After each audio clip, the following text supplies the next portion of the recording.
Hello, everybody. Good afternoon. Go ahead and if you can hear me, go ahead and confirm that. Just write a message. Just say yes or I can hear you. That'd be great. Um, I want to mention that I put a little note in there.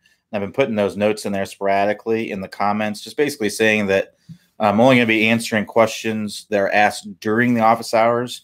So if you're asking questions leading up to the office hours, those won't get answered during the office hours. So it's only questions are asked during the office hours. So thanks, Louis, for telling me that you can hear me. So the reason why I'm doing that is because I want to make sure that I'm answering questions for those who are present in here, and not answering for questions for those that maybe submitted a question and then had to take off or something like that. So I also want to mention that this is live. We are in my home, at my office. I do have a dog. She has been barking randomly today for some reason. So if you hear her bark or something, I have to take off. If I disappear, or if there's a package delivered to the front door or something like that, that's exactly why. So I'll be right back as soon as I can, and we'll get right back into it. So I'll go ahead and I'll start with right after Louis here, Rick. So if you submitted a question before we started, I'm going to start with Rick right here. That was 49 seconds ago. Rick G. So if your question you submitted before we got started, and you're here and you'd like to have it answered, go ahead and copy and paste it in there, and I'll get to it as we move along here. So Rick here, we'll go ahead and get into it here. I see a lot of variation in how far golfers are tilted over the ball at address. I was told I stand too upright. How do I go about finding the best angle over the ball at address?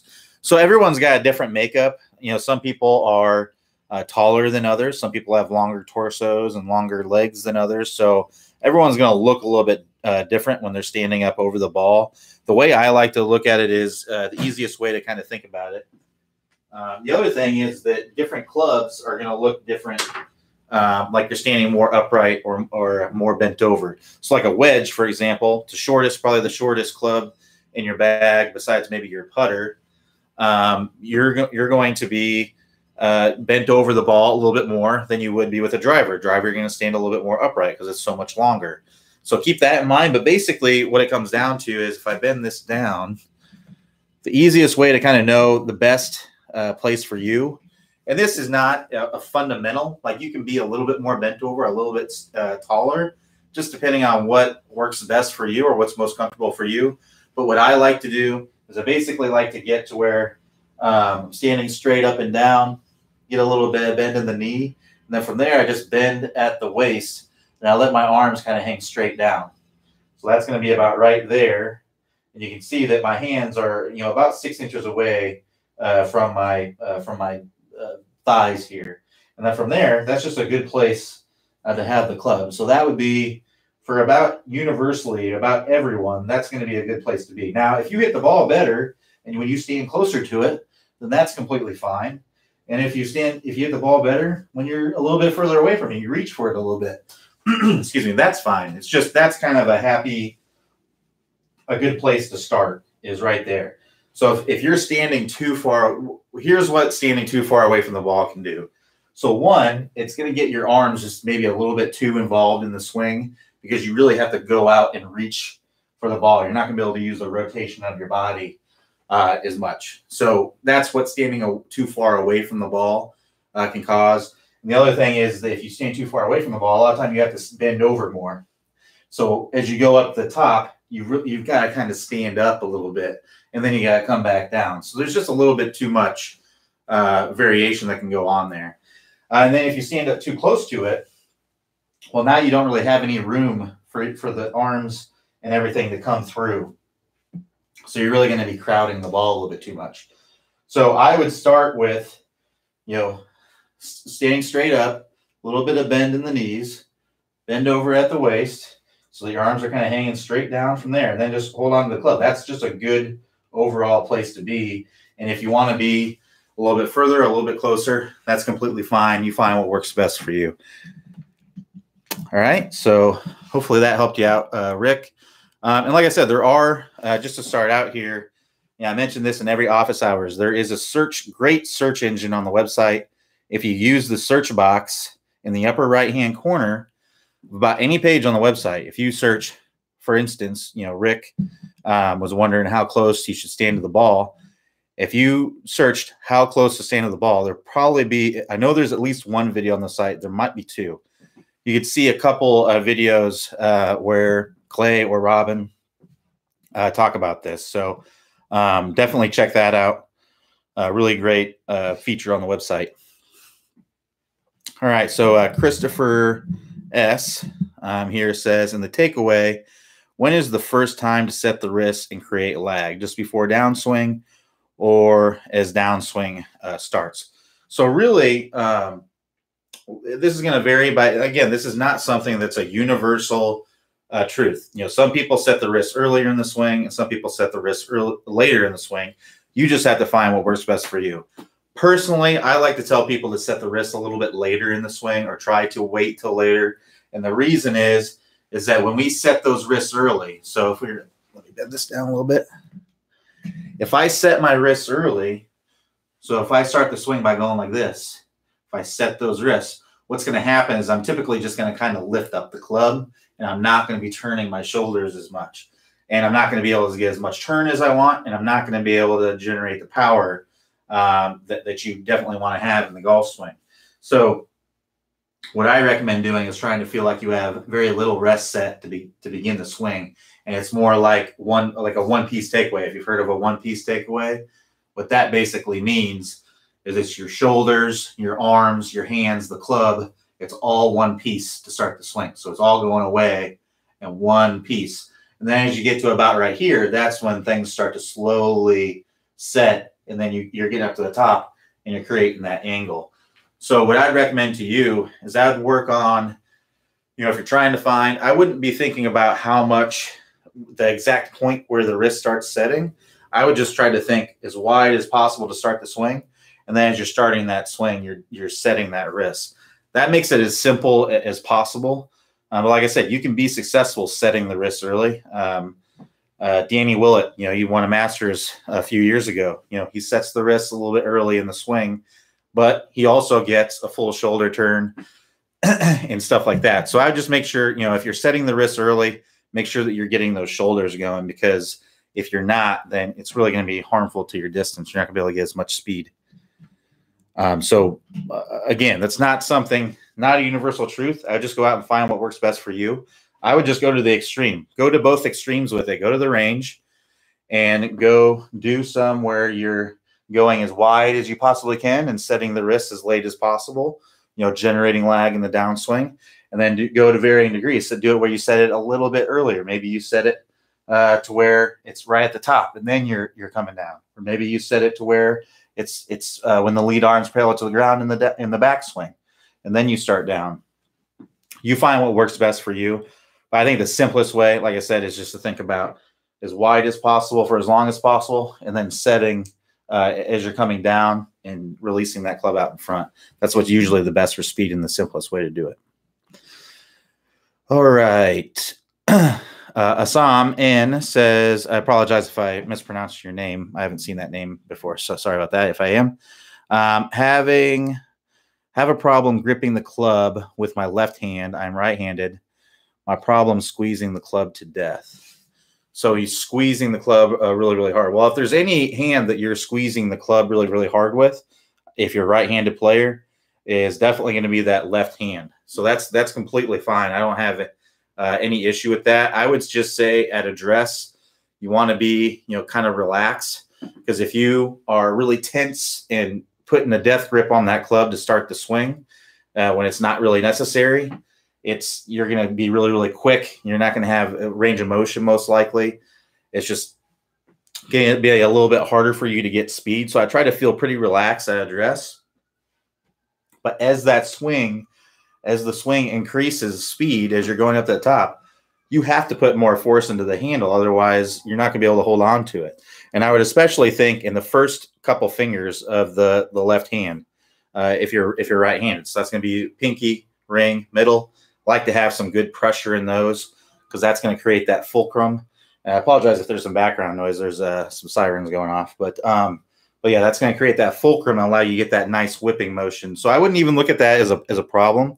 The trail hand, if you're really squeezing the life out of it with the trail hand and really, especially through impact, that can hurt your speed a little bit and might make you a little bit flippy through impact because you're trying to put that pressure to really flip the club through. That might be an issue to look at if that's the case. But the left hand, I actually like pressure there. So I just try to feel relaxed as you're going up to the top. And then as that speed's picking up, you're going to need to put more force into it in order to get it to go fast. There's a video on the website I want you to check out. Search grip pressure. And there's one of our crazy detail videos where Clay goes into crazy detail about the grip pressure that you're putting into the grip with your hands, with the left and the right hand throughout the swing. I think you'd be surprised at some of the things he's saying. You're probably doing the right thing. So I definitely check that out. Gordon F says, is there a way to combine power turn drill and lag at the same time? Sure, you can. I mean, generally, I recommend just kind of working on one piece at a time. Here's really the best way to go about the Top Speed Golf system. One is just the reason why the sections are set up the way they are is so that you can go through them and grain the motions. And then when you move on to another piece, you're already have that piece ingrained and you're already doing it when you go to the next one. So sure, you can work on power turn and lag, but really that's a lot of things going on at one time.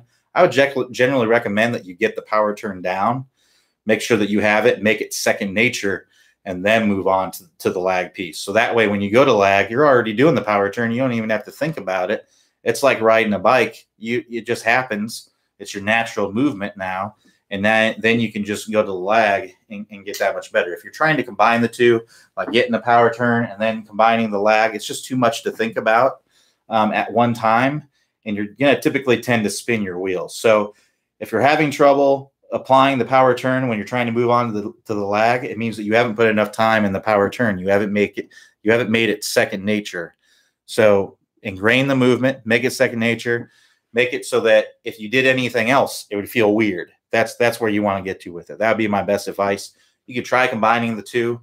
You could combine the shoulder. For instance, trying to think of a way you can combine certain drills. So you could do the stick behind the ball drill and also focus on getting a big shoulder turn at the same time. So you can go up to the top, pause at the top, big shoulder turn, and then as you're coming down, you could think the stick is behind the ball for as long as possible and then releasing. You could think about it in that way, but honestly, I would just recommend doing them one at a time, ingraining one, then moving on to the other. All right, so Wayne V says, could you please review spine tilt in golf swing again in detail? Thank you. Thanks. Also, stability of head in golf swing. All right.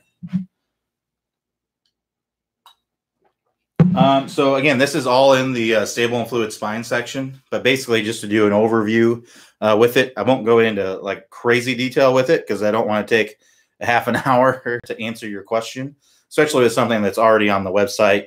Stable fluid spine section explains it all. But essentially, what we want to be at address, we want to be 8 degrees tilted away. So if we're looking from face on, we want to be 6 to 8 degrees tilted away. So it'd be something like that, 6 to 8 degrees tilted away. And the reason why we want to be tilted away at address is so that we can remain stable to the top of the swing. So if we're set up vertical, in order to get to an angled away position at address, I have to move. I have to go like that. And it's just easier and much more stable and more consistent. You're going to be more consistent if you just set up angled away and then you just turn to the top. And the reason why you want to be in this position angled away at the top is so that you can get that club to swing from the inside. And it's going to be more easier to get more angled away as you're coming into the ball. So if you're at the top, you're straight up and down. You're like this, for instance, your spine is straight up and down.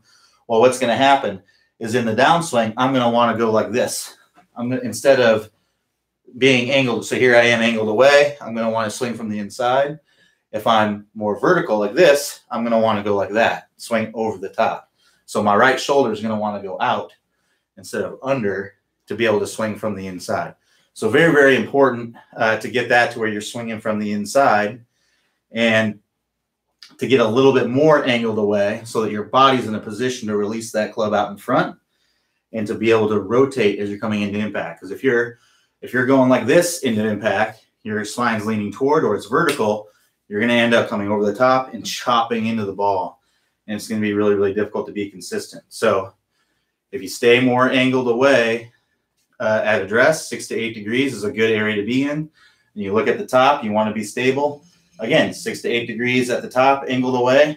And then as you're coming into impact, as your body's rotating and your hips are getting out in front a little bit, you're going to get a little bit more angled away, and you're going to be in that 20 to 25 degree range. 18 to 25 degree range is good. So that's really the spine angle, that's the stable fluid spine section right there. That's what we're trying to get you to do.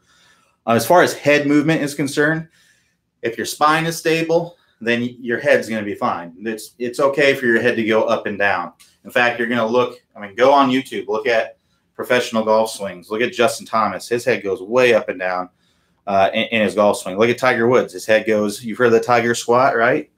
Guy who just won the Masters yesterday, one of the best golfers, if not the best golfer of all time, right? We're seeing as he goes to the top, he's kind of squatting, and as he comes down the downswing, he's squatting. That head's going up and down. That's what most of the best ball strikers do. And that's because they're loading up into the ground. And if they're getting lower, they're getting that handle lower, which allows them to get more forward shaft lean and release the club out in front. So, a little bit of head movement. You're going to have some head movement. You can have a little bit of head movement in the backswing. 1 or 2 inches is fine. As long as that spine is stable, it's going to be good. And then the downswing, you're going to have head movement moving this way to get to your lead side. That's going to happen. And then up and down movement, in the backswing, it can go down a little bit. Then the downswing can go down a little bit, stay stable, and then come all the way up after impact. That's what you typically see in the best ball strikers. What you see in people who are poor ball strikers is at address, you see the head goes up to start the swing, and then it just kind of stays there, and they kind of flip the club through. So the hands get really, really long, and the club and everything goes because they have to go down and reach the ball because they're standing up out of the swing. So a little bit of head movement down. You'll see Justin Thomas, he goes 6 inches lower at impact than he is at address. That's a lot of movement. And I guarantee you he's moving his head to his lead side too in the downswing. So I wouldn't worry too much about keeping that head perfectly still. Now, you don't want to be like this. That's not what we want to do. We don't want to be going way. But if your head's moving around like that, it means your spine's not stable. So focus on the spine and keeping that nice and stable. And the head movement will be just fine if you're stable with your spine, if you're following the stable fluid spine section.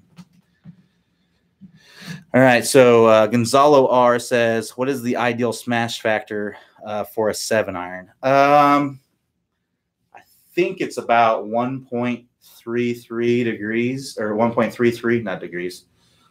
So we all know, or most of you probably understand if you've heard anything about smash factor, we know with a driver, 1.5 is pretty darn good. That's what's really, really good. With a 7-iron, so your smash factor, you're not going to have as high of a smash factor as you get more loft on your clubs, because the more loft there is, the less of a compression there is. It's not as much energy being transferred to the golf ball, so you're not going to get as much ball speed. So if we look at this, I grab a ball here. So if I have this coming in, and let's say I'm coming in, I'm taking all the loft off this face. Well, this club's coming in. It's just smashing the ball, and we're getting maximum compression on the ball. Now, if I go like this and I add loft to it, now it's coming in. Well, now it's more of a glancing blow, right? Because I'm adding loft to it. So your smash factor is definitely going to be lower. I think it's about 1.3 to 1.35 with a 7-iron would be good. Actually, you know what? I can look this up right now and tell you what the PGA Tour average. So if you're ever wondering about what the pros are doing, TrackMan comes out every few years with the averages. Let's try TrackMan PGA averages. Yeah, so I just searched TrackMan PGA Tour averages. I got some image search that came up. If you go into Google, and you want to pick there's a gray one that's from 2013, but there's one that's got black lettering on it. That's from 2017. That's going to be the most recent one. The information is about the same. So here I've got 7-iron. Average club head speed is 90 miles per hour with your typical PGA Pro.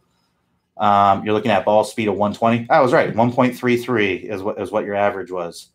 So you're looking at 1.48 with a driver, and you see with the pitching wedge, it's about 1.23. If you get down to like a full swing, 56 degree, you're looking at 1.15 probably. That's with like a 56 degree. With like a 60 degree, you're looking at 1.1. To 1.5, depending on how much they're de-lofting it. So these are just the average guys too. That doesn't mean that the best players in the world aren't getting a little bit better than that. For instance, just if you look at club head speed, the average tour player is 113. You look at the best guys on tour, they're not swinging 113. They're pretty much none of them are. Every guy that's in the top 10 in the money list is over 113. Webb Simpson was probably the only guy last year that was anywhere near that. And I think he's still swinging.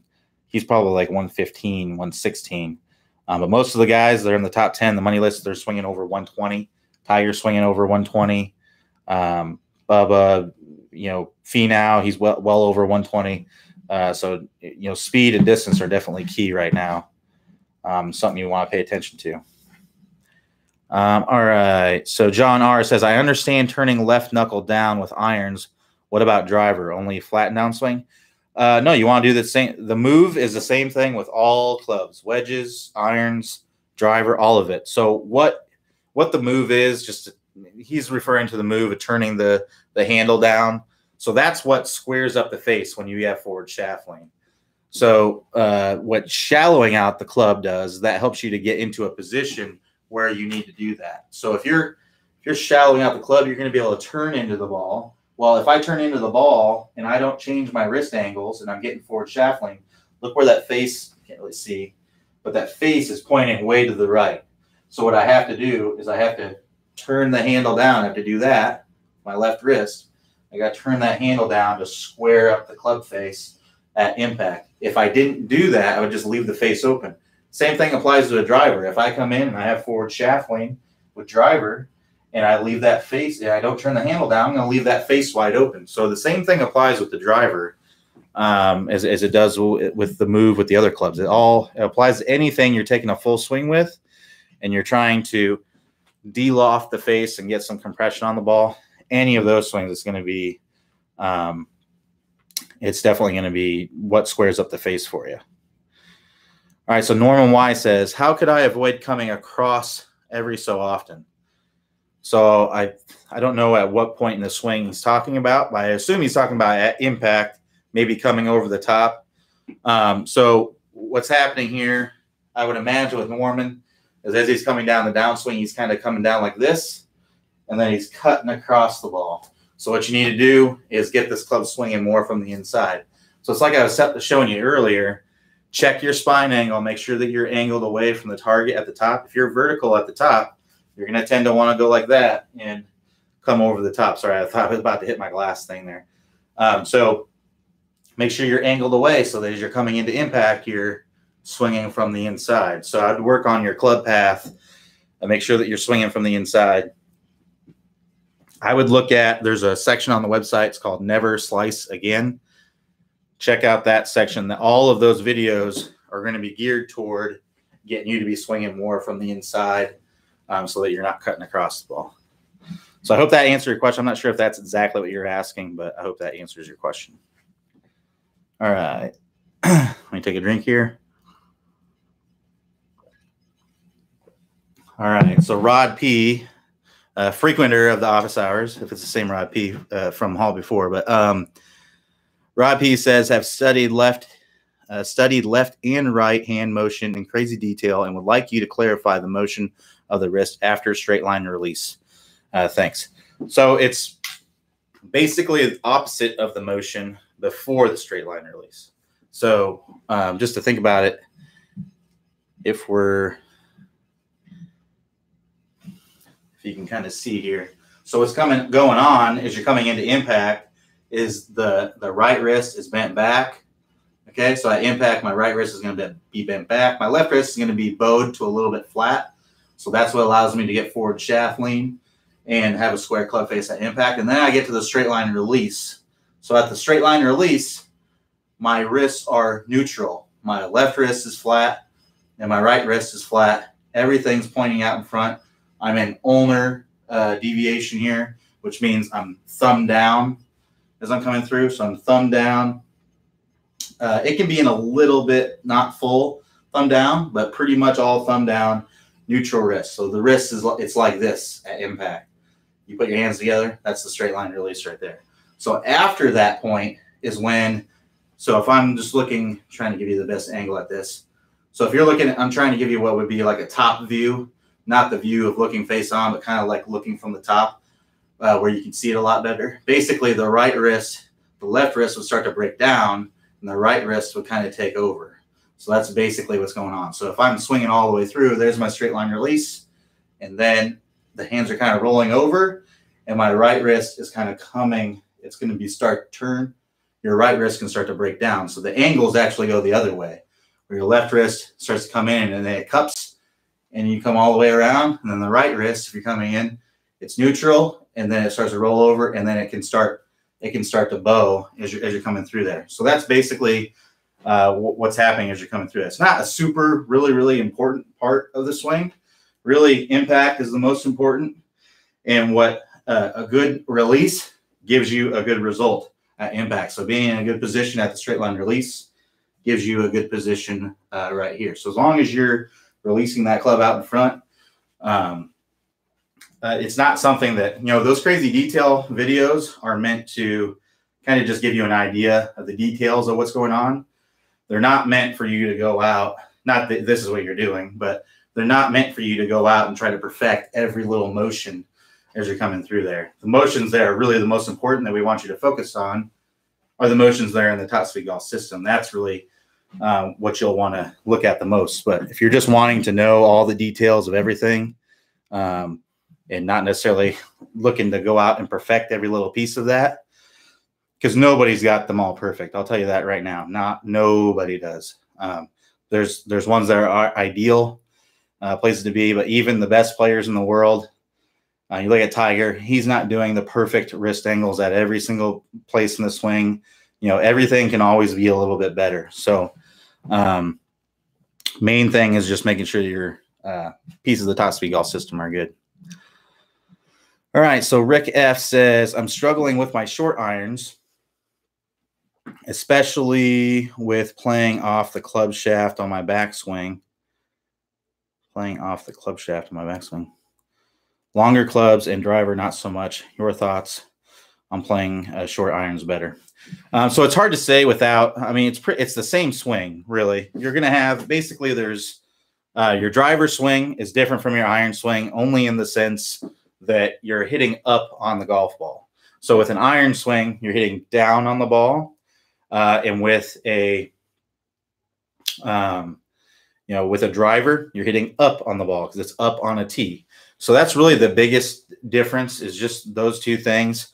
As far as the reason why I see a lot of people who struggle with wedges and short irons, most of the time I see it's because they're trying to help the ball in the air, because they're really trying to scoop. Basically, they end up kind of scooping the ball. So I look on your swing on camera. Look at your swing difference between a long iron and a short iron, and see the differences there. See if you see anything that's different. You can use the bug in here. You can use V1 Golf, and you can record your swing. It's a free app. Go to the App Store, record your swing with your smartphone, and then you can it's actually great to use an iPad because the screen's a little bit bigger. It's free on iPad as well.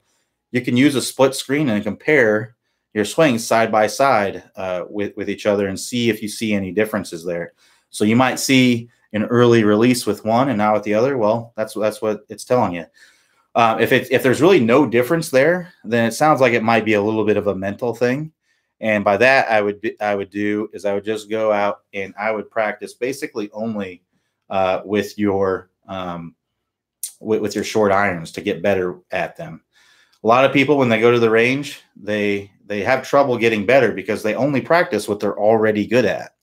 So in your case, you would just go out there and practice with your irons and your driver because you're good at those, and it's more fun, to hit good shots. I 100% agree with that, and I understand it. But if you really, really want to get better, then you want to practice the things that you're not real good at, and that's what's really going to help you improve. So go out there and hit shots with your short irons, and compare it to your long irons and see if you see any differences on video as far as the Top Speed Golf system is concerned. If you've gone through the system, you understand, what it is, what you're looking for. You're looking for spine angle. You're looking for compression line, big power turn.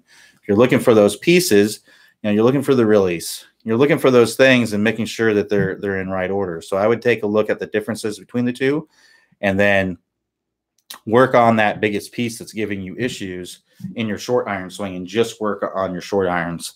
But like I said, most of the time what I see, I can't tell you for sure without seeing your swing. But the thing that I see most of the time is that with short irons is we don't trust the loft of the club. We end up kind of flipping the club to try to help it in the air because we know we want to hit it higher. So that's what I would look at. I will say I do have, I believe I'm sold out of my Element Swing Review spots. I am just filled up right now, I believe. There might be one spot available. But if there's not a spot available, go ahead and join my waiting list. I'm trying to move things around with my tasks and things like that, so I have a little bit more time freed up to work with more students. So maybe here in the not so distant future, I could have some spots available, but right now I believe I am filled up. So Gordon F says, is there a way to combine? Okay, I already answered that one. John G says, I've always had trouble with the transition with the backswing to the downswing. So, it's hard to say exactly why that might be. But most people who have trouble with this is that they're just too quick. They're too quick to get that downswing started. So I try to do some really slow motion type swings, just taking it really, really slow. I would literally try to take some really slow swings. They're full swings, and try to hit the ball maybe a quarter the distance that you normally would. So let's say you go out and I would hit this off of a tee just to make it easier. Don't hit it off the ground, but tee up some balls just like you would if you were on like a par 3 or something like that. And maybe use a 7-iron. Let's say you normally hit a 7-iron 150 yards. Well, I'd go out there with that 7-iron, and I would try to take full swing 7-irons that go about 30 yards, maybe a fifth of the distance. Just go as slow as you have to go to take a full swing and hit it about 30 yards. And that will help you with the kind of the sequencing and help you feel exactly what you need to do. And then once you get one to go dead straight 30 yards, this is actually a drill we do from the Ball Striking Masterclass with a driver, but you can do it with other clubs as well. But just inch that up. So go another 30 yards, go 60 yards with the next one.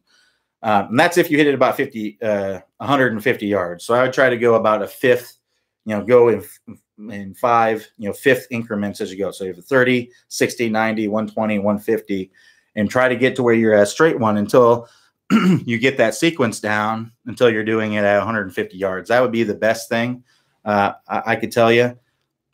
But the other thing that I see with people who have a transition issue is that they take a really short turn, so they don't get a full shoulder turn. So they have to feel like they rush the downswing to get any speed. So I'd make sure you're getting a nice full shoulder turn, and that way you feel like you have tons of time and space to be able to accelerate that club and get the speed that you want. If you take a really short swing, man, you're gonna feel like you're rushing the swing. So I'd make sure that you're getting a nice full turn, and it might be the power turn section that you want to take a look at. All right, let me take a drink here real quick and answer Percy's question. All right. Percy says, please go over the setup for pitch shots. All right. And again, this is, I won't spend a ton of time on this because this is information that can be found in the Wedge Masterclass, or not the Wedge Masterclass, the Wedge Mastery, or Top Speed Wedge System, I believe it's called. So basically for a pitch shot, what I like to do, and I'll go over just kind of a variation for what I like to do. what I like to do is I like to play that ball about in the middle of my stance. And I like to set up with the a little bit open to the target. So if I'm right here, let me angle it down just a little bit more. There we go. So I'll move this ball a little bit forward so you can still see it. There we go. So what I like to do is I like to play that ball about in the middle of my stance. So it's going to be right there. Feet about, a foot apart. A little bit more is fine. A little bit less. If you get them too close together, you just don't have as much stability. This would be okay for like a short pitch shot. But if you're wanting to hit this pitch shot, more of like a 3/4 swing, you're going to want to widen up just a little bit to give you a little bit more stability. But again, ball about in the middle of my stance. I like to set up with my feet open. So it's going to be about like that. Feet are open. And the reason why I set up open is because I'm trying to get everything moving through together. So it helps me to open up my body a little bit as I'm coming through. Whereas if I set up square, I'm going to be more apt to just kind of swing my arms in front of my body and not keep everything moving. So if I set up a little bit more open and point the face out toward the target, that's going to help me get everything moving through a little bit better. Especially in a shorter pitch where, maybe you're only bringing it up to like right there. Well, it's hard to get your body open when you have very little time. So if you set up open a little bit, that's going to help you with that. The other thing is I like to choke up just a little bit on the club. That's to give me a little bit more, to control versus taking a full swing. So if you choke up a little bit, it gives you a little bit more control of the face. So this is basically my pitching setup. And then I like to have most of my weight on my lead foot, so 70, 80%. And the reason for that is we're not going for power here. So in a powerful swing, we're loading up and then we're going to our lead side. There's a weight transfer. Any powerful motion, you're going to have a load up and a transfer to the lead side. Well, we're not looking for power here. We're looking for great contact, and we're looking for accuracy, distance control, spin control. This is more of a controlled shot. So what I like to do is set up open, ball about in the middle of my stance, 70, 80% on my lead leg here. And I'm trying to keep it there throughout the swing. I don't ever try. Naturally, there's going to be a little bit that goes to your trail side just because you're swinging the club that way. But I try to keep most of it on your lead side. So that way you can make sure you get that ball first contact and you don't ever hang back and stick the club into the ground. So that's basically what I like to do. I just swing through all the way to the full finish. But if you're looking for more on that, go to our wedge system. Like I said, I'm not going to spend a ton of time on it just because it's already on the website. Go check it out. Go to our wedge system and work through the wedge system. And the way you find that is if you go to the home page on the website and you can click the house icon at the top of the page to get to the home page. And if you scroll down, there's going to be all the courses on the website. If you go to the wedge, I believe it's the wedge system. For some reason, it's escaping me why. I can't remember what it's called. I can tell you here in just a second. I'm just looking at my other computer screen. It's probably,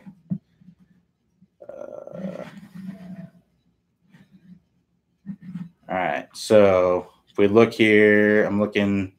So yes, it's the Top Speed Golf Wedge System. That's going to get you. And I'll even look in here and give you a specific video that can give you the basically the basic setup. So I believe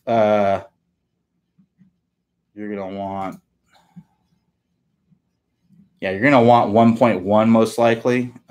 Wedge system intro. That's going to give you the basics, kind of what I just talked about.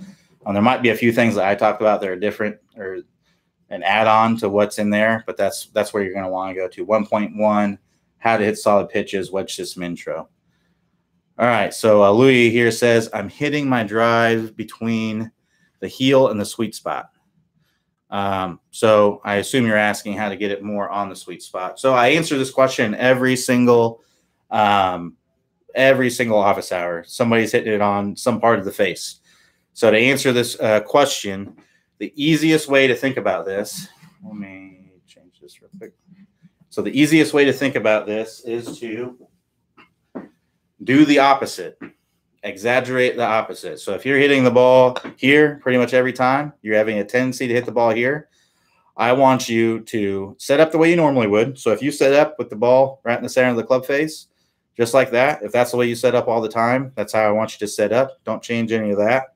A lot of people, they might start hitting the ball up on the heel. Okay, well, now I'm going to line up on the toe. Well, a lot of times what that does is it makes it actually even worse because subconsciously, you're going to have to reach for that ball to get it on the center of the face. So you do it even though you're not necessarily trying to, and it makes it even worse. You might end up with some of those hosel shots, which we won't speak about the word, but you know what I'm saying, I think. So if you get that shot that's coming off the heel, I want you to line up as you normally would, right in the center of the face, and I want you to intentionally try to hit the ball off the toe. And that's likely going to move the strike closer to the center of the club face. That's the quickest and easiest fix I can tell you. A lot of what golf is adjusting your feel to get the desired result that you want. It's not always do this with your elbow. In fact, it rarely is. It's almost always adjusting your feel to get the desired result that you want.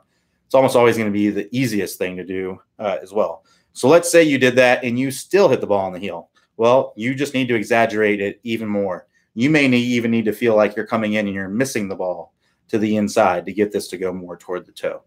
Now, let's say you actually hit the ball on the toe.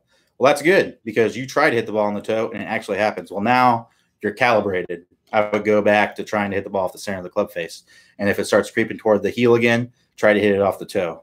So that's always what you should do. If you're hitting the ball on different parts of the club face, you're going to want to exaggerate the opposite feeling to change the result. And the other thing I want to tell you is the ball striking masterclass.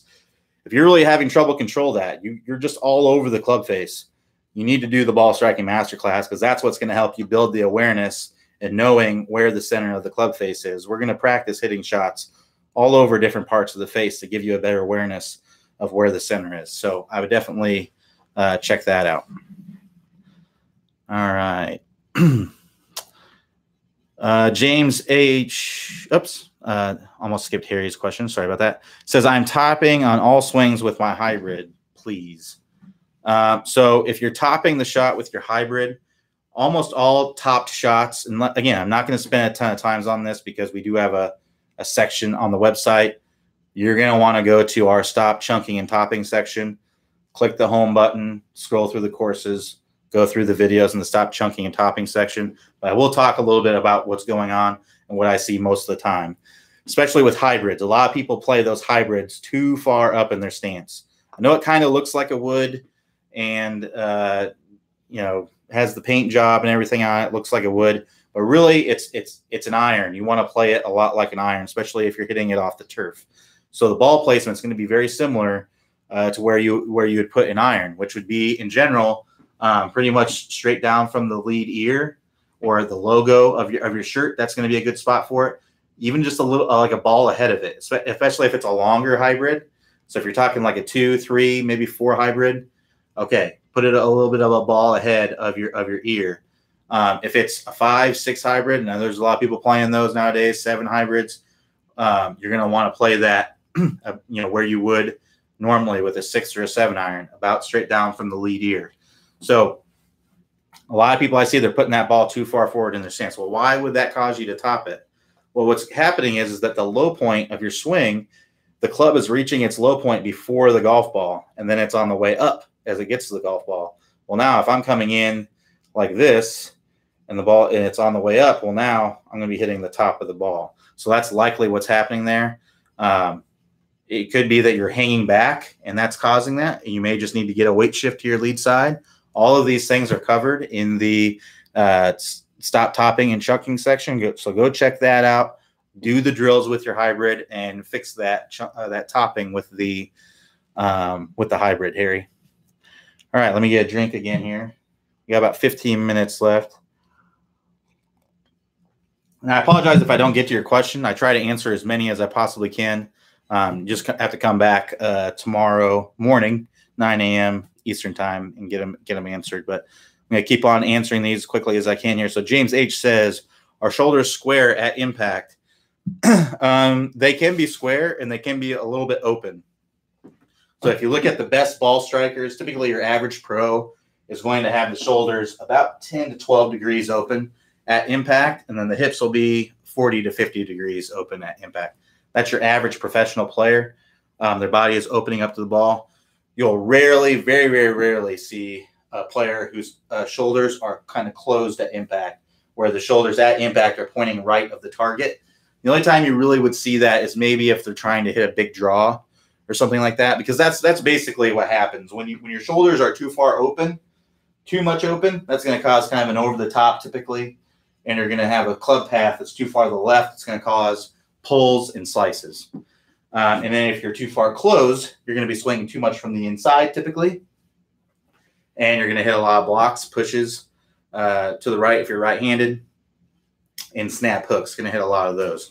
So if your shoulders are more square at impact, that's going to give you more of a square path. You're going to be more likely to be pretty neutral with your path, and that's going to allow you to hit the ball straighter. But I like square to slightly open. 10, 12 degrees open is good. I've seen videos of players where they're way open with their shoulders. Again, they might be trying to hit a big cut or something like that, but typically square is a good place to be, or slightly open. All right, so Bob B says, I'm an older golfer and have a problem with sliding my hips toward the target in my downswing. Can you recommend any drills to help me avoid this? So the compression line is going to be all about hip sliding. What I see a lot of times with hip sliding is, and again, your swing might be different than all the typical swings that I see. But basically, I can just tell you what I see most of the time. What I see most of the time is the feet, because it's more aesthetically pleasing. I see the feet are very, very square at address. So they're like this. And when you do that, a lot of times you'll slide as you go into impact, because you can only rotate so far because you have your leg in so much. So I have terrible internal rotation of my leg. Like if I hold my leg out like that and I try to internally rotate it, like that's as much as I can do. So if I have my feet square like that and I try to swing into impact, I'm definitely going to slide, because I can't rotate enough. So I need to set up with that foot open. And that way, as I'm coming down into impact, I'm also have my leg at an angle so that I can push back into my hip. So what I would do is I'd do some drills. First, I would set up with this foot open like this. So if 45 degrees open, you can be as much as 45 degrees open. I have no issue with that. I set up probably about 30, 35 degrees open, and that allows me to get through the ball a little bit better and not slide as much. So that's what I would definitely look at, is making sure that that foot is more open. So that way, as you're coming into impact, you can push more to get that hip to push out of the way. That would be my best advice for you, especially for older players. All right, so Neil D says, I am tending to slice shots with my driver, but not with irons. Can you advise me to correct this? You're slicing with your driver, not with your irons. Sometimes we do different things with our driver versus our iron, just because the driver is longer and we're trying to hit it harder, or things like that. A lot of times we're a little bit more aggressive with our driver. I know I am for sure. So you're swinging over the top, basically, is most likely what's happening. Your path in general is just going across the ball. So go to our never slice again section, work through that with the driver. That's going to help you get rid of the slice. Timothy F says, what is the secret to developing arm speed and rotation through the ball? Tony Finau being a prime example. So Tony Finau, I'd like to talk about that a little bit, because he had a great showing in the Masters. I was in the final group, with Tiger and Molinari. I think he was in the final group with. Guy has a short backswing, right? Well, a lot of people are seeing that and thinking that's the way to go. That's how you get power and speed, is a shorter backswing. Well, I look at that, and it's kind of, you got to look at it a couple ways. So one, Tony Finau is an incredible athlete. He's tall, he's lanky. He has incredible wrist action, develops a ton of lag. Now, Tony Finau, could he hit the ball further if he got a bigger shoulder turn. I believe absolutely. I believe if you made him a long drive competitor, there is no way he would keep that short backswing. He would lengthen that swing so he could generate more speed. So that's really the key, is creating a bigger shoulder turn is how you create more speed. That is the number one thing that we've seen. Of all the drills that we've done, we have our distance masterclass, of our students that I've worked with in unlimited swing reviews, distance clinic. The number one thing that we see jump where people make the jump in club head speed is getting a bigger shoulder turn. So that's creating a bigger range of motion so that your arms and hands have more time and space to accelerate the club. That's what it comes down to. So I think Tony Finau is a fantastic player. He seems like a really great guy too, cool guy to hang out with. And you look at his swing, and he has a fantastic golf swing, but it is very, very short. He could hit it further, but honestly, he doesn't need to, right? He already hits the ball really long, but I guarantee you, if he got a longer swing, if he really wanted to boost up his distance even more, he could develop a longer swing and hit the ball even further. So I would say for most people who aren't, I think he's probably like 6'3" or something like that. He looks really tall on TV. I don't know exactly how tall he is, but if you don't have like the crazy great wrist action and things like he does, shoulder turn is something.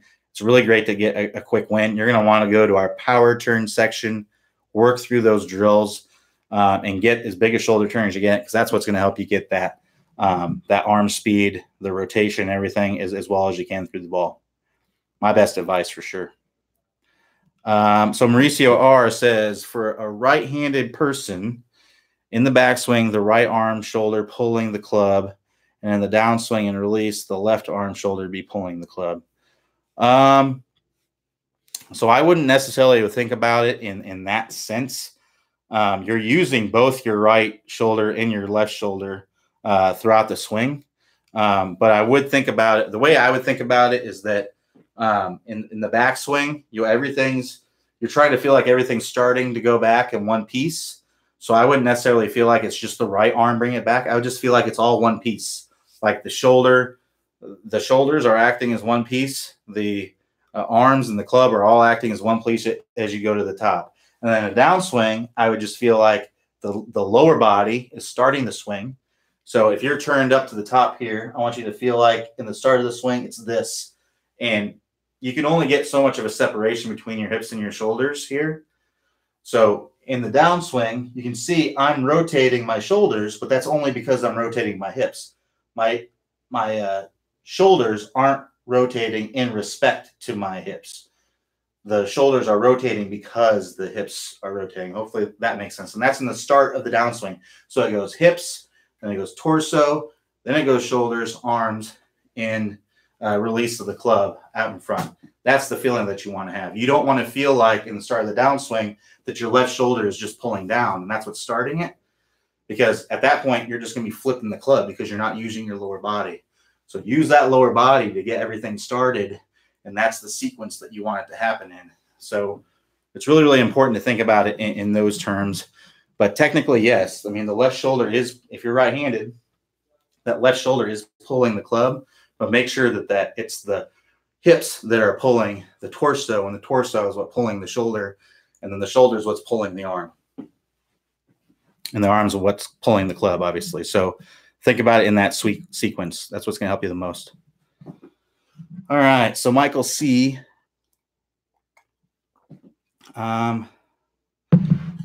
So any good drill for maintaining good swing pace? Yeah, I mean, there's mainly it's just balance and rhythm is for the most part. So if you're in good balance, most of the time when I see people who have really, really quick swings, it's just because they don't get enough of a shoulder turn. They're very, very quick with their backswing because they just don't turn enough, and then they're quick in the downswing. They rush the downswing. So the best thing I can tell people for getting a better pace of their golf swing is to work on that shoulder turn. Make sure that shoulder, you're getting that nice full shoulder turn. That's why I see in most people are rushing that swing. So I'd take a look at that, make sure that your shoulder turn is good. And then from there, I would also, if your shoulder turn's good and you have a quick swing, I would look at, are you generating lag? Because if you're at the top and you're casting the club, well, that's going to be rushing that downswing as well. So that's going to change the pace of things. So make sure that you're generating lag in the downswing and then releasing that out in front. That's what you're going to want to look at. All right, so David D says, I'm a new member, TSG A2 member, and working through Stable Fluid Spine Series. Initial work with drills going well. With my wedges, I'm hitting ball right of center, not quite on the right of center, and 3 or 4 grooves up based on impact tape reference. How can I get my ball impact more centered and lower on the club? Well, first of all, 3 or 4 grooves up, I mean, that's dead center of the club face. I mean, I'm not sure if you can see this on here. I mean, if you're looking 1, 2, 3, 4, that's dead center. That'd be a good place to strike. You're going to get some really, really solid contact if you're there. Now, for more spin, you might want to be a little bit lower on the club face, but sometimes that's going to be really tough to do. If you're not on a tight lie, it may be tough to get that strike really, really low on the face. You've probably seen pictures of, tour pros, their irons and stuff, and it shows the shot pattern being where they have a lot of contact right there. Well, tour players typically play on very, very tightly mown fairways and things like that. So they're, the best they can do is contact lower on the face. If you can get that contact a little bit higher on the face, that's going to give you a much solid contact. So I wouldn't be too worried about, unless you're just trying to generate as much spin as possible, because having the ball, getting the strike lower on the face, what's going to happen is that ball is going to kind of crawl up the face a little bit. So you get lower on the face, it's going to tend to want to crawl up the face a little bit and add more backspin. So if you're going for spin, a lot of spin, then it's going to come out lower and it's going to come out with more spin if you do that.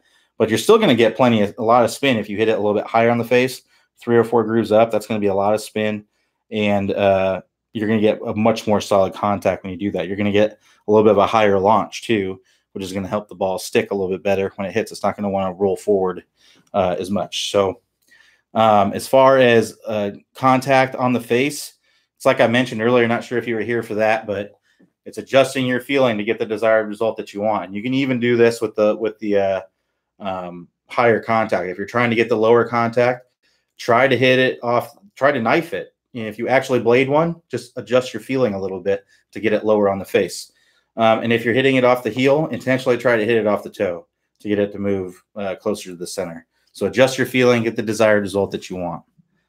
We got a few minutes left here. Mauricio says, should the right arm be extended on the downswing and the wrist extended when feeling the impact with the ball? No. At impact, your right arm is, if you're right-handed, as you're coming into impact, your left arm is going to be pretty straight. It can have a little bit of bend to it. If you look at Jordan Spieth, he's got a little bit of bend. Lee Westwood, a little bit of bend.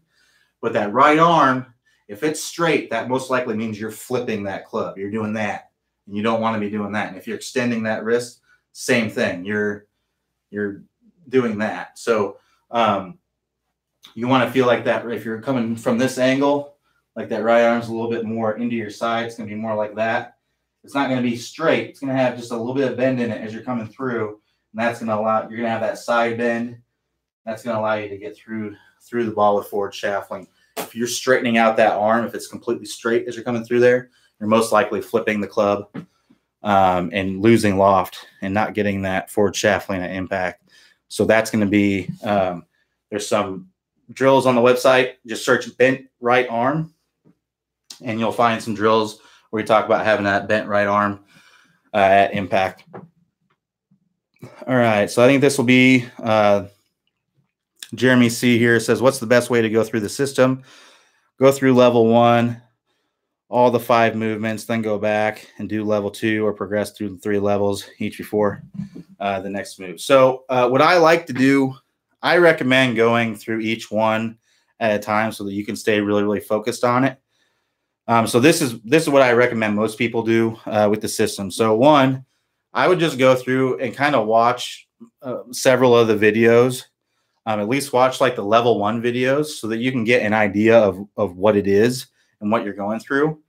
And that's going to help you to eye things as you're moving through it. And then I would just start at, wherever it is, whatever you're looking for the most. So what that will do is that when you go through the system, at least go through level 1, you can understand what it's all about.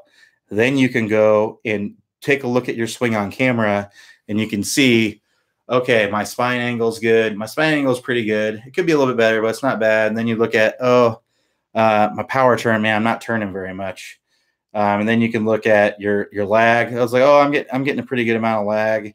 Then you look at your compression line. Well, basically it comes down to that maybe you're doing some of them okay, you're doing some of them really, really well, or maybe you're doing some of them really, really bad.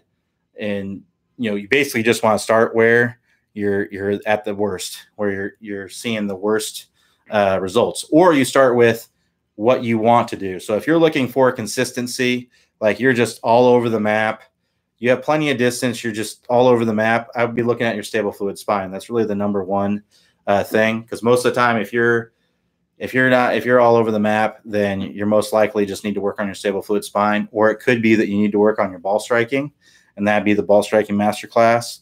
And we should be offering enrollment on that probably in the next few weeks. So be on the lookout in your email for an opportunity to enroll in there. And then, if you're looking for distance, power turn is going to be where you want to go. You want to take a look at that and make sure you're in good shape with that. So just to kind of go through a summary of what I just talked about, and this will be the last question for the day. We're already past 4 o'clock here, so I apologize if I didn't answer your question. So make sure you come back tomorrow. So watch the whole system, at least level 1, just to get an idea of what it all is and what you're going to be looking for in your swing, and then film your swing on camera. See where you're at with all the pieces of the system. As you watch the videos, you're going to know exactly what to look for. Download swing monitoring, swing analytic app like V1 Golf. That's what we use for swing reviews on the website. I use it every single day. It's a great app to use, so I would recommend that one. And then take a look at your swing on camera. Make sure, see where you're at with all the pieces. And you can either do this. One, you can either look at all the pieces and see where you're struggling the most, and then go to that piece first and work on that. Or you can think about, what do I want most? Do I want consistency, or do I want distance? What am I struggling with the most? And if it's consistency, then I would go and start in the stable fluid spine section. If it's distance, then I would go to the power turn section. And then once you do that section and you have it ingrained, it's second nature, and you've improved it, then you do the same process over again. You reevaluate, see what piece you need the most work on, and then go work on that piece. That's how I recommend doing it. Now, you could go through the whole system, do all the level 1s, then do all the level 2s, then do all the level 3s. You could absolutely do that, and you'll definitely see some improvement. It may not even be any different than what I'm recommending, but I think it would be better to do it one section at a time. So that way you're really, really focused on that section and that section only. Because if you go from level 1 of one section to level 2 of one section, you're going to be kind of bouncing all over the place. You spend a couple weeks on one section, and then you're thinking about a different mindset. Whereas if you spend a couple weeks in level 1, if you're working really hard, 2 or 3 weeks, then you go another 2 or 3 weeks in level 2, working really, really hard. And these are if you're practicing a lot. It takes a long time to go through the Top Speed Golf system. It's not something you can go through in a week and you're going to be nailing everything. It takes time to ingrain these movements. You'll go through it. There's thousands of reps that we recommend. I'm not telling you to go out the range and do 1,000 reps right now. I'm telling you we probably need to do a better job of this on the website. I'm telling you to go out to the range and do 100 reps today, 100 reps tomorrow, 100 reps every single day that you can until it adds up to that amount of reps. And then you're going to end up seeing some really, really good results doing it that way. So hopefully that helps everybody. Thanks a bunch for joining me. I'm looking forward to talking with you guys tomorrow. So go ahead and join me tomorrow morning, 9 a.m. Eastern time, and I will talk to you then. Thanks a lot, everybody.